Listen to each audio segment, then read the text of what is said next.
Vamos a resolver el problema 3 de la práctica de transistores MOSFET.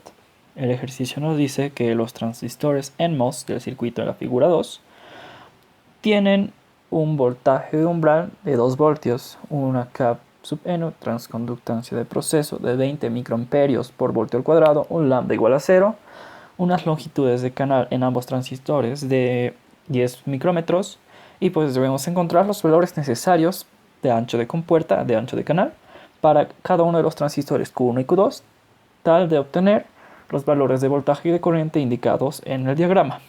Por lo tanto, pues ¿cómo comenzamos a resolver el ejercicio? Lo primero que debemos hacer es plantear esta relación. Sabemos que el voltaje gate source va a ser igual al voltaje gate menos el voltaje source, simplemente por una diferencia de potencial. Y pues primero vamos a analizar el transistor 2. Entonces, simplemente pues voltaje gate source 2 va a ser igual al voltaje gate del 2 menos el voltaje de source en 2. Ahora, ¿cuánto valen estos voltajes? Por el diagrama podemos ver que tanto drain como gate se encuentran unidos en el transistor Q2. Por lo tanto, el voltaje gate 2 tiene un valor de 7 voltios y el voltaje source 2 tiene un valor de 3 voltios, pues se encuentra acá. Entonces simplemente debemos reemplazar valores. 7 voltios menos 3 voltios nos resulta en 4 voltios aplicados. Entonces, lo que nos pide es encontrar el ancho de canal. Para ello, pues asumiendo que nos encontramos trabajando en saturación, vamos a escribir la siguiente ecuación. Corriente drain del transistor 2 va a ser igual a 1/2 de mu sub n COX W2 sobre L2 por BGS2 menos voltaje de umbral al cuadrado. Entonces, de acá simplemente debemos despejar la anchura del canal para el transistor 2, lo cual nos va a resultar en 2 por la longitud al cuadrado, la longitud sub 2 por la corriente en el drain del transistor 2. Todo esto sobre mu sub n COX y la diferencia.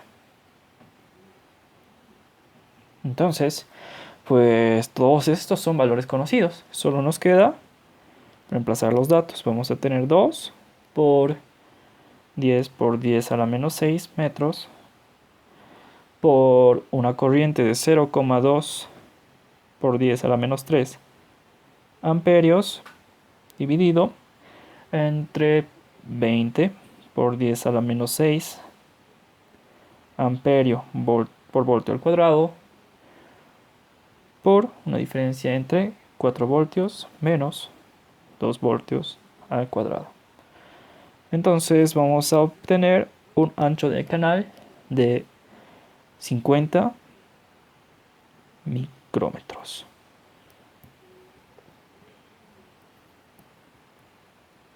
Entonces, pues ya conociendo el procedimiento, vamos a pasar a definir los valores para el transistor Q1. De manera similar, pues voltaje gate source 1 va a ser igual al voltaje gate 1 menos el voltaje source 1. Sabemos que esto vale 0. Y al ver el diagrama, igualmente este transistor encuentra uniendo sus compuertas drain y su compuerta gate. Por lo tanto, vamos a tener que el voltaje gate source va a ser igual a simplemente 3 voltios. Y con este resultado, pues podemos hacer uso de la ecuación que hemos despejado anteriormente.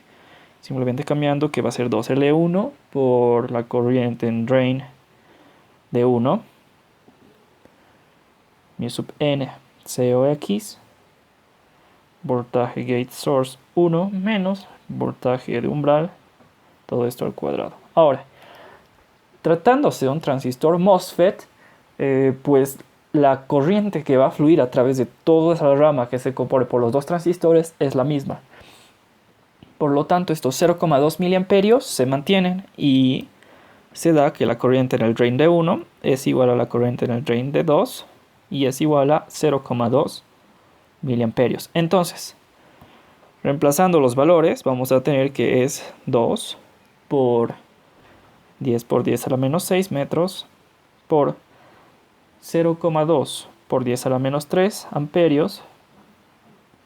Todo esto entre 20 por 10 a la menos 6 amperios por voltio al cuadrado por 3 voltios menos 2 voltios todo al cuadrado. Y pues calculando esto vamos a obtener un ancho de canal de 200 micrómetros. Entonces, el último valor que necesitamos encontrar es simplemente la resistencia R que va a estar acoplada al drain del transistor Q2. Simplemente vamos a utilizar el análisis por nodos, donde vamos a tener que I de 2 va a ser igual al voltaje drain menos el voltaje drain 2 sobre la resistencia que queremos encontrar. Despejando y evaluando vamos a encontrar que 10 voltios menos 7 voltios, todo esto sobre 0,2 por 10 a la menos 3 amperios nos va a dar una resistencia de 15 kiloohmios. Recapitulando, hemos encontrado un ancho de canal para el transistor 2 de 50 micrómetros, un ancho de canal para el transistor 1 de 200 micrómetros y una resistencia de 15 kiloohmios acoplado al circuito.